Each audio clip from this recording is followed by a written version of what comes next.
Clement, it's match day. We'll be there.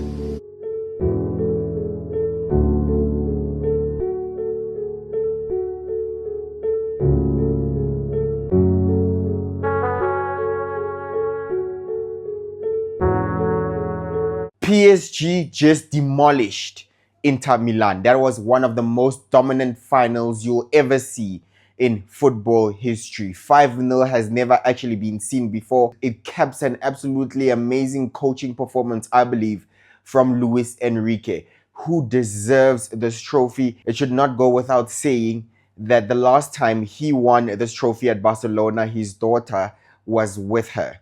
And unfortunately, his daughter has passed on at 9 years old, and he's kept on being so bright, so positive, keeping her memories alive, and has done this victory. It's almost a dedication to her, because we know if she was still alive, she would have been on the pitch as well, celebrating at full time. So with that being said, rest in peace to Shana. Amazing, fabulous performance from PSG. Sometimes football is not just the game. Football is not just the game, and it means more. So in this case, I want to say congratulations to PSG, worthy winners, and we can get into the details of the match throughout. For Inter Milan, football is also sometimes not always a fairy tale. Football does not always have a happy ending. They were chasing 4 trophies this season, and they walk away with nothing. Inter last week just lost out by a point to Napoli on the race for the Scudetto in the league. They lost by a point. They lost the whole league, the whole season by a point. And then they also lost a Coppa Italia final to AC Milan, to their rivals. And now they've lost the Champions League final all in one season. They were literally going for a treble, and they actually walk away with nothing. It is absolutely heartbreaking for Inzaghi and his men. I don't even know what to say. I mean, I wish them all the strength in the world, especially because this is the same coach, and most of the players were also in the final against Man City 2 years ago, where City narrowly beat them 1-0. It is a crazy footballing story, and it has subplots written all over it. We also need to mention the fact that Mbappe left PSG literally chasing the UEFA Champions League, went to Real Madrid, who won it the most. This time, Madrid fall short, while PSG win it for the first time in their history.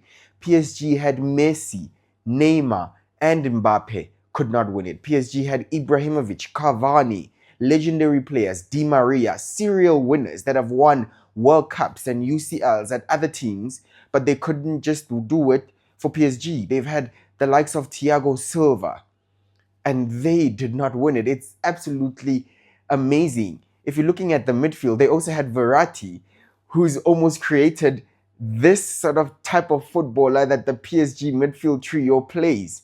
And he also never won it. So I think it's justice for PSG, for the project. We obviously also have to mention that it's not a fairy tale story. They threw lots and lots of money at it, more than City, I believe. And if City gets criticized for saying that it took them billions to get their first UCL, which was well worth it, they also won it in a treble. PSG has just done the same. I don't believe in looking at things one-sided. I think we can look at it and have good points in saying, well, they threw lots of money at the project, they assembled a good team together, it was worth it. That, yes, we can acknowledge that.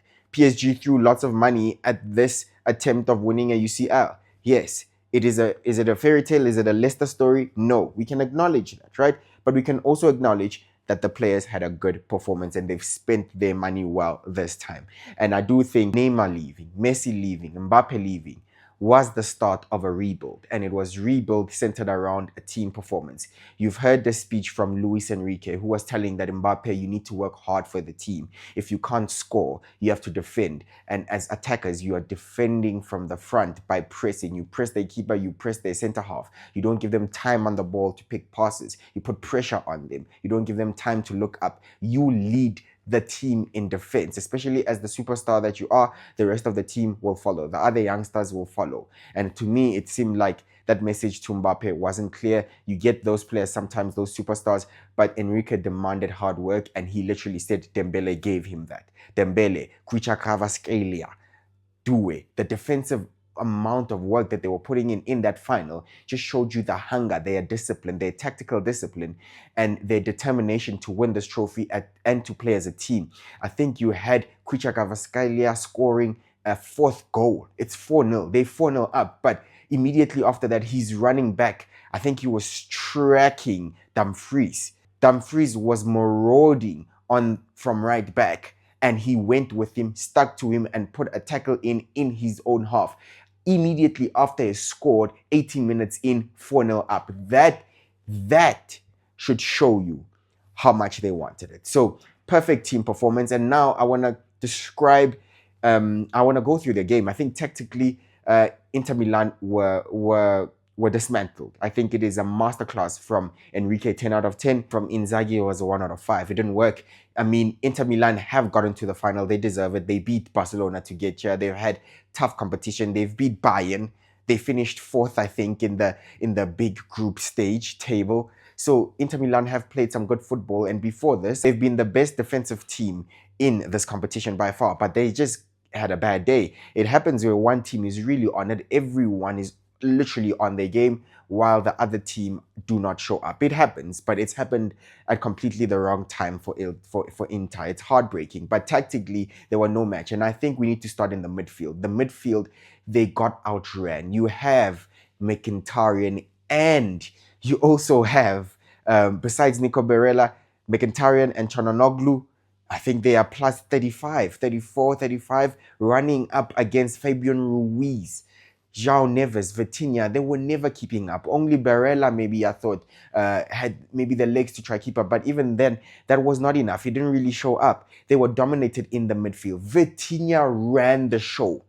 Vitinha absolutely ran the show. He's been the best midfielder in the UCL this season. Completely ran the show from start to finish and had a wonderful assist for Kvaratskhelia. I think it was an absolutely amazing performance from the midfield from Vitinha. What a performance. Technically amazing, outstanding, very small, gifted, talented player, neat, takes care of possession, progresses with the ball, gains ground, moves with it well, protects it well. Come on, what could he not do in this Champions League? Not just in the final, but in the final, it was a 5-star performance for me. And if you're looking at how the midfield balances each other so well, they complement each other perfectly. You have João Neves, who never stops running, never fails to put in a tackle, works hard for the team. He's unselfish. Yes, he's not going to get all the glory. Yes, he doesn't score too many goals or assists, but his willingness to run is second to none. He does not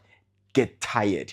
He does not give up. He does not give them an inch break. He's always pressing. And if you think about it, then you have Fabian Ruiz to balance out this midfield. He's probably the only, let's say, bigger structure in the midfield, but he's also technically very good. This is a man that won the Euros with Spain in the midfield partnership with Rodri, and I thought he even had a better tournament in the Euros than Rodri, even chipped in with some goals. But I think he has been underrated for far too long. His technical intelligence as well, football brain, is so good. I do think that was a perfect midfield pairing, which shows you the team that Enrique has put together, how they complement each other so well. No one in there is a CAM. No one is an attacking midfielder, central number 10 typical. No one there is also a typical CDM.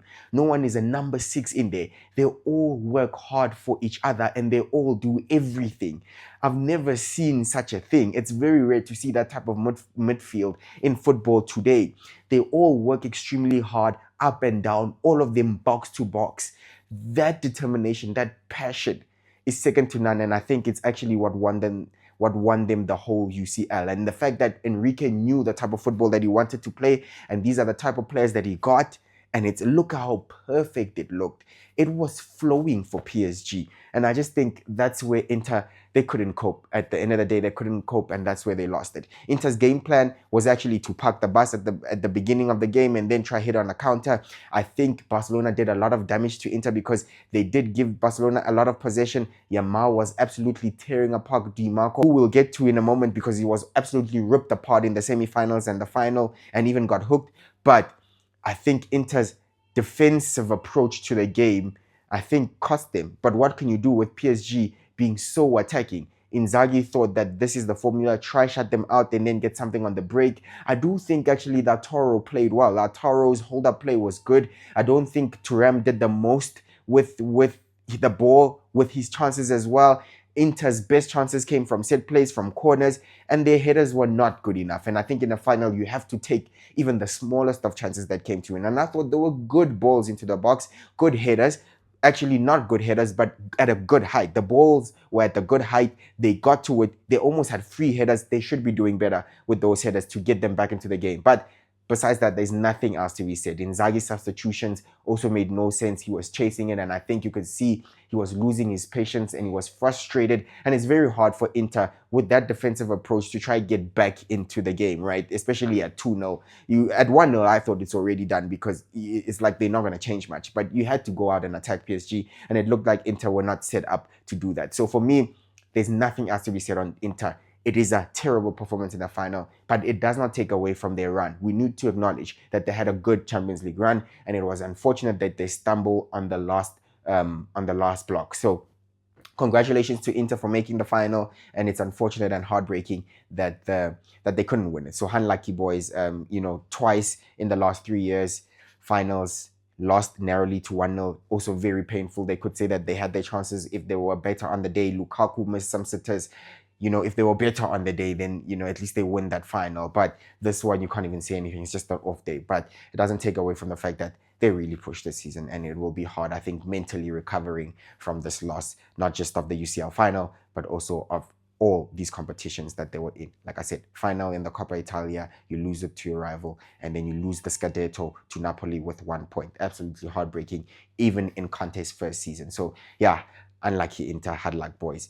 I think they will try come back. Of course, we will see them next season or even at the Club World Cup. Going forward, Di Marco was ripped to shreds by Yamal in both legs, and then was ripped to shreds by Desiré Doué and the PSG wingers contingent. Look at how the PSG wingers were flowing. Tactically, they did not also really have positions. They were not stuck, or literally, like Pep Guardiola will say, stick to your position, stick out wide. They are given the license, the freedom to roam around the pitch. I think only Creature Cavascalia stays out on the left wing, but Odue, you would see him in the attacking center front zone. You see Dembele out wide. Dembele floats everywhere. He came deep, literally in his own half to collect the ball because he has the freedom to move around. He's almost playing like a 10 false now, while he is.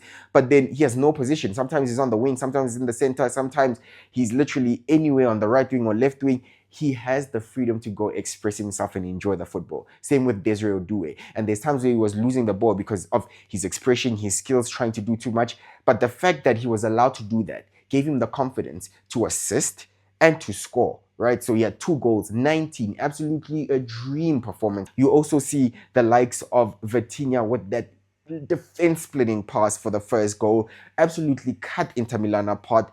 Doué, now you find him in the box, and there's no more anyone else in the box, but guess who? Only Hakimi. Because tactically, Enrique also got it spot on, because Hakimi was playing that inverted right back almost superbly. He is the most dangerous right back in the world. He is the best right back in the world. He scored in the quarterfinals against Aston Villa. He scored in the semi-finals against Arsenal, and now he scored in the UCL final. Hakimi, one of the players of the tournament and the best right back in the world, easily, right? So I think that also destroyed Inter Milan. They were getting literally destroyed in the midfield already with the 3 PSG dominating the ball, but you add Hakimi in there, then he's difficult to pick up because he's picking up positions at center front. Very confusing for the Inter defense, right? Because everyone is everywhere. Sometimes Dembele is there, sometimes he's not. Sometimes you even see João Neves in that center front position. So I think Enrique absolutely tactically destroyed Inter Milan and Simone Inzaghi. But you could see also at the same time you have the threat of Nuno Mendes, who runs up and down, and this time he didn't do too much damage, but the threat of always being there. Inter can't be careless and just throw everyone in attack, because they know they're subject to a counter-attack. They're vulnerable to a counter-attack by a pacey PSG with all speedsters up top, all the front three speedsters, and even the wing-backs, absolute speedsters. This is a super team by PSG, and they gave us one of the best Champions League performances. You could not believe what your eyes were showing you. So an absolutely amazing Champions League final from PSG. Well deserved. They deserve this Champions League final. They deserve the victory. So emphatic, a message sent to the rest of Europe. But I think it's interesting to see how they get dealt with in future in the Club World Cup and also in the Champions League next season. But for now, they can celebrate. They've won a treble. What do you then think? Is that Dembele's Ballon d'Or confirmed? Yes, I don't think he has enough goals, but maybe if you're looking at it in total, he has enough goal contributions. He's won the Champions League trophy. He had 2 assists in the final. He's carried PSG. He's their top scorer this season, but he's also worked hard defensively for the team. And I think based on that, I think it probably most likely goes to him, right? I think Salah by far has been the best goal scorer apart from Kylian Mbappe. Now, if you're also taking into account that Salah drove Liverpool to the league, not only do they have 28 goals, he had something like 18 assists, right? So 29 goals and 18 assists or something like that is ridiculous and should be, I think for me, put you in the top 3. But I don't know how is it going to work, because he literally got knocked out by Dembele in the quarterfinals in the round of 16, of the UEFA Champions League. Literally lost to PSG, narrowly on penalties, but he didn't show up for both those legs, and Dembele scored the crucial goals that took PSG to extra time and penalties where they wanted. So I think if it's a direct rival, again, Yamal did not score enough goals compared to Dembele. Rafinha also compared to Dembele, I think, yes, they've won some domestic cups. There will be enough to push. Maybe they even put them ahead of Salah, like Rafinha and Yamal, maybe. But I don't know. Salah just got a ridiculous amount of goals. But now I'm just rambling in me speculating what the Ballon d'Or would look like. And at this moment, with maybe, let's say, recency bias, it was probably going to be, for me, I would say, Dembele. I don't mind who's second. If Salah's second, I don't mind. I completely understand. So I would say Salah, and maybe Yamal or Rafinha for third and fourth. So that's how I see it playing out. But Hakimi should be in the top 10. Hakimi should be in the top 10. Vitinha should be in the top 10 because they've played absolutely amazingly. Marquinhos has been at PSG for 12 years. Thiago Silva was there with him. They couldn't win it together, but he ends up winning it for PSG. Absolutely amazing story for him. And Dembele being French as well, just going back to my point now, I'm rambling. Being French as well, just might do it for the French award. Ballon d'Or is a French award. So thank you so much to everyone for watching my videos this season. I've tried to balance South African football, Premier League and Champions League. So thank you so much to everyone who's followed me. We are 5,000 strong now on YouTube. We are 30,000 strong on Facebook, and we are 17,000 strong on TikTok. The links are in my channel bio, so please follow me on the other social media platforms for short-term content and subscribe to my YouTube channel. Thank you so much for watching, and I'll see you on the next video. Bye-bye. Hi guys, this is Ikumelem. I'm with PSG Dato. Catch him on YouTube channel. We are football. Please, we are football channel. Sharp. Ladies and gentlemen, it's match day. We'll be there. Do you care though? We'll be there.